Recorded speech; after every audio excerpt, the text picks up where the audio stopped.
nos vamos a nuestra primera entrevista con la doctora Leticia Calderón Chelius. Leti, muy buenas tardes. ¿Cómo estás, Marta Olivia? Qué gusto aquí acompañándolos en un Viernes Santo en que muchas personas estarán, siguiendo la procesión, dando la vuelta o de plano en la playa. Así es, y nosotros, como siempre, aquí al pie del cañón. Gracias, Leti. Profesora investigadora del Instituto Mora, presidenta del patronato de la organización Sin Fronteras y especialista en la relación México-Estados Unidos. Antes, Leticia Calderón había dicho Gregabo, ya había una diferendo ahí legal por esta intención de poner vallas en Eagle Pass con Piedras Negras, Coahuila, y se había detenido. Sin embargo, llega Trump y ahora decide 27 kilómetros para poner un muro sobre el río Bravo. ¿De qué nos habla esto? Y viendo también este video que acabamos de proyectar. Sí. Pues mira, Marta Olivia, sí es una situación sumamente delicada porque las personas que al final de cuentas pues se arriesgan, toman una decisión de que quieren pasar, y creo que eso habría que también comentarlo de manera más amplia, porque a veces las personas que no trabajan o no siguen estos temas de migración pues argumentan, pues ¿por qué van si no tienen papeles? Cuando justamente hay toda una circunstancia que tiene que ver con las fuerzas mismas del mercado, la necesidad de las personas, pero también la atracción que produce el mercado, en este caso estadounidense, y que ha llevado a un proceso que es propio de nuestra época. Entonces, también, si pudiera ser solo y si hubiera además vías para migrar con documentos, pues la infinita mayoría de las personas lo harían. De hecho, lo que vemos muchas veces es la espera, las largas filas para tratar de obtener algún documento. La gente no quiere ir de una manera indocumentada, pero al final de cuentas también quienes en algún momento han hecho un trámite como este, pues saben que por lo menos se va a llevar unos 10 a 15 años un proceso para obtener un documento para poder ir a Estados Unidos, no de turista, que ojo, esa es otra categoría. Entonces, creo que aquí atrás de esto hay una parte donde el mensaje no es más que mensaje, es la evidencia de una política sumamente fuerte, sumamente dura. Retoma esta iniciativa que ya era del gobernador de Texas, muy de la escuela de Donald Trump, y en ese sentido, pues lo que hace es que simplemente magnifica el mensaje, lo pone también en un lugar donde al final de cuentas ha bajado, esto hay que decirlo también, Marta Olivia, estamos en los periodos de más bajo, digamos, cruce migratorio de los últimos, te diría, 30 años.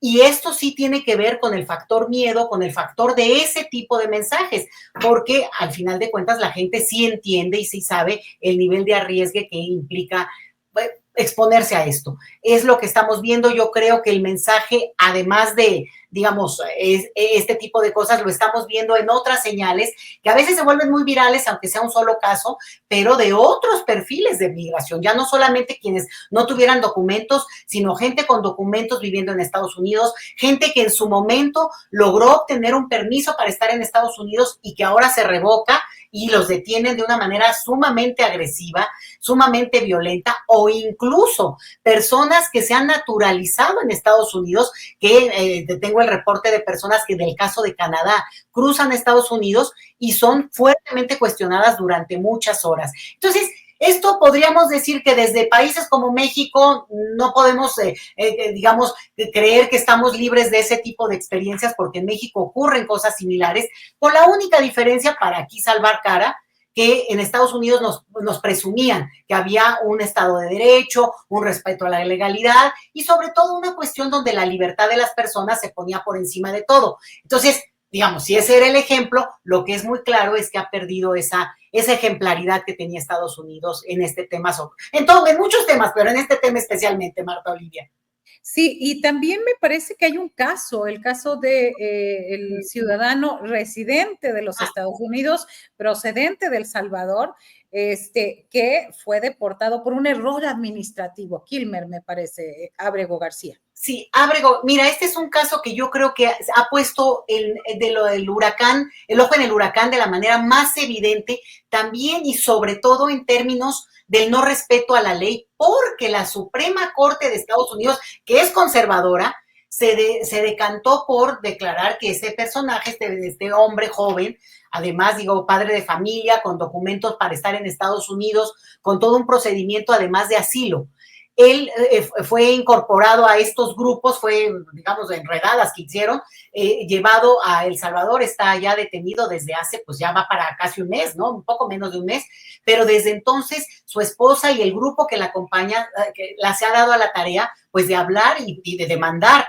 Al llegar a la Suprema Corte, el caso implicó que se reconociera que no se había llevado el debido proceso, que no había razones ni antecedentes que justificaran ni siquiera la detención, pero mucho menos, una deportación a una cárcel de altísima seguridad y sobre todo de una crueldad que se conoce ya, pues que extralimita cualquier lógica de derechos humanos, dicho por el mismo presidente El Salvador Bukele, O sea, aquí ya no vamos a decir que se especula o se dice, no, él mismo lo dijo en la entrevista que esta misma semana tuvo con Donald Trump. Entonces, la disputa que hay en torno al si es o no correcto, si hay o no acatamiento de la ley, o si es posible que no se acate la ley porque pues ya al final de cuentas el presidente ya no tiene el poder para decirle a otro presidente que le regresen a un ciudadano, aunque sea de otro país, pero bajo la circunscripción, digamos, de derechos humanos de Estados Unidos, pues ha entrado en una disputa que yo creo que es de los temas más álgidos en los que se ha logrado ver cómo se violenta la ley, no se respeta la ley. En otras cosas se puede decir y argumentar, bueno, pues es que es derecho del presidente poner aranceles o discutir en términos de política exterior o incluso el maltrato, sus formas, pues son muy cosa de él. Pero este caso sí toca un tema que es sumamente delicado en la cultura política estadounidense y es el no sometimiento a la ley más allá de ser quien sea. Y con esto, pues es un cambio monumental a la lógica de lo que es la democracia estadounidense, Marta Olivia. Además de lo dramático del caso y de la espera porque se solucione a favor de este joven, pero de otros tantos porque no sabemos las historias. De hecho, el otro de los argumentos es que no se sabe los argumentos jurídicos por los cuales estos jóvenes, por la mayoría son jóvenes, estuvieron primero detenidos y luego deportados a El Salvador. En ese punto está este tema, Marta Olivia. Sí, y justo eso, doctora. A ver, estaba leyendo ahora que el senador Van Hollen logró reunirse finalmente con Kilmar Abrego en El Salvador. Antes, militares armados, de acuerdo a esta versión del New York Times, militares armados impidieron que el senador por Maryland visitara la prisión donde el hombre deportado está recluido desde hace más de un mes.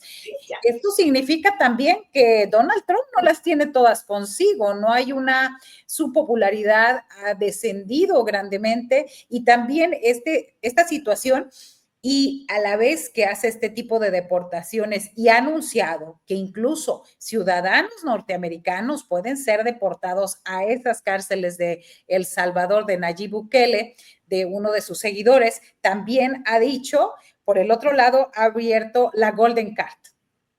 Es una locura, porque mira, es lo más violatorio a los derechos humanos que se puede imaginar, y digo, decírselo eso a los estadounidenses es ya un exceso, porque justamente han basado su cultura política, su propia historia nacional en este hecho donde no la defensa y el derecho a un juicio de las personas, y lo que tenemos aquí es la amenaza, deportar a una persona a un país que no es su país de origen, bueno, eso legalmente ni siquiera existe. Eso sería expulsarlo, digamos, sería secuestrarlo y mandarlo a otro país, digamos, esta amenaza de que a un ciudadano estadounidense lo podrían mandar a otro país con la figura de lo deportado. Jurídicamente no existe, pero el detalle es que está la amenaza, está el mensaje y aunque sean pocos casos en relación a la inmensa mayoría, a los millones de personas que tienen un cierto tipo de estatus en Estados Unidos, pero el mensaje es muy fuerte y es contundente. E incluso se confirma, decía yo de la visita de Bukele esta semana a Washington, porque el mismo Bukele dice, no, yo no voy a regresarlo, y entonces, si tú me los mandas, ahí se van a quedar, y acaba siendo, bueno, pues como el perro faldero de Trump, el que le va a hacer el trabajo sucio sin lugar a dudas. Y entonces, lo que tenemos es que este mensaje está en historias que se viralizan, que la de la joven canadiense que fue detenida por semanas y que fue, pues aparentemente, simplemente negado su derecho a cualquier, digamos, acceso a un abogado, a lo que sería lo básico en términos de derecho internacional. No tuvo esa oportunidad hasta que finalmente la liberaron. Pero este tipo de casos se suman y a lo mejor si ya de repente se contabilizan, resulta que no son tantos, pero se van repitiendo y ese es el mensaje y el mensaje es el miedo. Pero tú lo dices muy bien porque la paradoja es que al mismo tiempo Donald Trump saca Trump Visa, ¿no? Golden Trump Visa, que es la idea de tener una visa donde por millones bueno, ya existe, en Estados Unidos ya existía hasta antes de Trump, esto de que depende del estado, una persona con $500,000 o $1,000,000 podía acceder de una manera expedita a una green card, no quiere decir que todavía a la ciudadanía, pero sí al hecho de tener, al final de cuentas, un acceso casi automático en Texas, por ejemplo, era más barata, ¿no? Porque era un poco menos, es menos deseable. Y ahí lo que hace Trump es que quita esa opción, la sube a $5,000,000 y al final de cuentas es quien pueda pagar eso, puede acceder de manera prácticamente automática a ese derecho a tener una visa y entonces poder vivir y trabajar y vaya, estar en Estados Unidos invirtiendo. ¿Cuál es el detalle? ¿Quién es el perfil de personas que tendrían que comprar una visa? Que si tienen ese perfil, vamos, ¿no? Esa trayectoria, pues obviamente personajes que no necesariamente es lo que Donald Trump está diciendo que querría, por lo menos en el discurso, y es personas productivas, inversionistas. Bueno, pues esas personas pues tendrían hasta un pool de abogados para que les hagan el trabajo legal para obtener una visa de ese tipo. Y jura lo que hay así, en nuestro país hay mucha gente mexicana que tiene la green card y que vive en México y va y viene y lo que sea. Y yo pensaba el otro día lo de los 5 millones. Oye, pues ni siquiera es tanto. ¿Te acuerdas que la Casa Blanca, digo, ya yo me voy, ¿no? Bájale con que no es tanto, pero la Casa Blanca de la Gaviota, de esta señora que fue esposa, por lo menos actuó de esposa de Peña Nieto, costaba, decían, 80 millones de pesos. Entonces yo estaba haciendo cuentas y dije, bueno, pues un personaje como ese, a lo mejor sería interesante investigar qué tipo de visa ha tenido todos estos años, porque acabando el sexenio en su momento, Marta Olivia, de inmediato se fue a Estados Unidos. Vivía aquí, o sea, esas visas no se consiguen tan rápido, esas visas llevan años para obtenerse y por tanto, a lo mejor obtuvo una visa, digamos, plus, la VIP en ese momento, pero tranquilamente podría comprar una Golden. Dinero, pues le sobra, ¿no? Entonces, lo digo para marcar justamente la banalidad del discurso que tiene Donald Trump de que según esto, con ese tipo de costo de una visa, podría atraer personas de muy alto perfil, muy finas y decentes, cuando lo que puede atraer es justamente maleantes, ¿no? Que tienen el recurso, pero por otra vía. Entonces, sí, la paradoja es esa y el mensaje está en cómo se plantea también ante el mundo, ya no solo a la sociedad estadounidense, y el mensaje sí tiene consecuencias directas. Fíjate, dos cosas. Una, lo que mencionaba de la bajísima, digamos, numeralia que tenemos ahorita en términos del flujo migratorio. El flujo migratorio no se va a detener nunca. Va a continuar y va a tener un momento de repunte, ante lo cual hay que tener, digamos, esa previsión y esa claridad. Pero en este momento sí tenemos que decir que ha tenido un cambio. Y la otra es lo del turismo, Marta Olivia, porque el turismo a Estados Unidos, sobre todo en estas fechas, sobre todo de Canadá, que bajó de una manera estrepitosa, pero es impresionante, 90% del turismo canadiense a Estados Unidos bajó. Y el europeo también. Todavía en América Latina la gente tiene esta onda de pues hay que ir no sé, tiene esta obsesión por ir a Disneylandia o no sé, a estos lugares que también en todo caso son lugares creados, ficticios, no tienen historia, no tienen un contenido que podrías decir pues es único, no lo voy a ver en otra parte. Entonces, lo que estamos viendo es que sí, aunque no sean consecuencias directas en términos de la disputa comercial o del el golpeteo que tiene con cada uno de los países, el desprecio que ha manifestado por nuestros países en estas intenciones de cambiar nombres o de apropiarse de territorios, pero hay consecuencias en términos de lo que algunos ya hablan como la rebeldía cívica, es decir, poblaciones, ciudadanías del mundo, de diferentes nacionalidades, que se resisten y que renuncian a viajar de manera placentera, digamos, con objetivos de placer a Estados Unidos justamente para mostrar brazo político. Entonces me parece que es interesante ver muchas más elementos de este panorama que solamente este mensaje horroroso, terrible, violador a los derechos humanos, que son las vallas criminales que tienen espinas, Marta Olivia, que son realmente una cuestión para lastimar a las personas. Claro, sobre todo eso. Y cuando te refieres al turismo, hoy precisamente Mario Campa dice, los visitantes de casi todo el mundo le dan la espalda a los Estados Unidos, el turismo cae por la guerra comercial y el trato al migrante. Y subraya, prueba de que no todo debe leerse en clave de inflación. Caen los precios de rentas de vehículos, cuartos de hotel, etcétera, por menor demanda. Y todo este efecto ahí está. Y toda esta situación, Leti Calderón, para cerrar, ¿cuánta paciencia debería de tener México o ha tenido México con la presidenta para sobrellevar? Y apenas llevamos 3 meses, ni siquiera como 4 meses. No, es tremendo lo que estamos viviendo, pero mira, como se está viviendo a nivel planetario, esto permite ir siguiendo también los nervios, los miedos, las histerias de cada una de las naciones y al final de cuentas también las respuestas.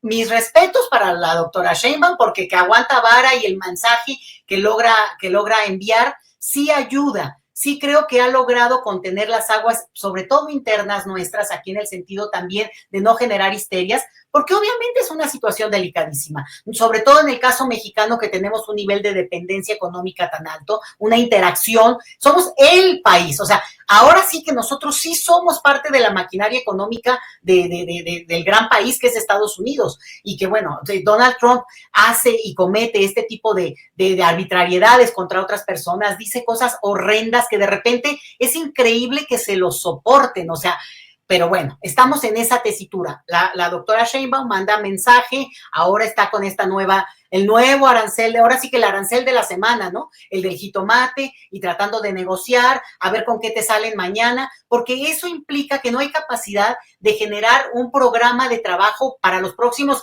deja tú 6 meses, los próximos 6 semanas. Y eso es muy delicado, no solo para los mercados, sino para cualquier trabajador, cualquier persona, cualquier sociedad. Pero tienes la otra, la nuestra y la de la ciudadanía. Nosotros sí tenemos la capacidad de actuar, digamos, como una ciudadanía demandante, como una ciudadanía en activo, que sí mande mensajes. Bueno, tú que eres norteña, además ahí lo sabes, la frontera tiene una interacción permanente y muy compleja porque ahí sí que los vínculos son del día a día. Y sin embargo, Marta Olivia, por lo menos en mi larga vida, por primera vez yo vi cuando el COVID que se cerró de manera total el cruce de México hacia Estados Unidos y del lado mexicano se las tuvieron que arreglar y de repente hasta salieron victoriosos en muchas cosas, o sea, hubo beneficios locales interesantes. Entonces, creo que la lección que dejó eso para la parte fronteriza, que podría ampliarse a México, es que acá hay mercado, acá hay consumidores en una escala diferente, no vamos a estarnos comparando, eso creo que es un error, no lo hacemos, pero sí poder verlo en esta lógica de, por ejemplo, con el turismo. O sea, si lo hacen los europeos, si lo aplican los canadienses, ¿por qué el mexicano va a ir a darle ni un centavo a un turismo no deseado como puede ser, deja tú, el de cualquier parte, el mexicano en concreto, arriesgarse siquiera a que te maltrate o te cataloguen de una manera que pues es lo que este señor Donald Trump dijo, ¿no? De que van a ir a hacerle fila para irlo a saludar los presidentes del planeta. Pues bueno, que lo aguanten los presidentes, pero no lo tenemos por qué aguantar el resto de la ciudadanía global. Entonces, ese sería el mensaje. Ahora sí que en plena Semana Santa, Marta Olivia. Híjole, ni cómo portarse bien, ni cómo tener buena voluntad o poner la otra mejilla, como dicen los cristianos, ¿verdad? Yo creo que, pues, tiempos de reflexión, pero tiempos de reflexión para pensar cómo enfrentar, ¿no? Gracias, doctora Leticia Calderón, por estar hoy aquí en este espacio de Astillero Informa. Muchas gracias por la invitación y bueno, pues, quienes están disfrutando de la playita, que le sigan. Los demás seguimos aquí a ver lo que se está dando desde nuestras ciudades. Disfrutando la Ciudad de México, que es maravillosa. Maravilloso, el mejor temporada para estar ahí. Gracias. Hasta la próxima. Hasta luego.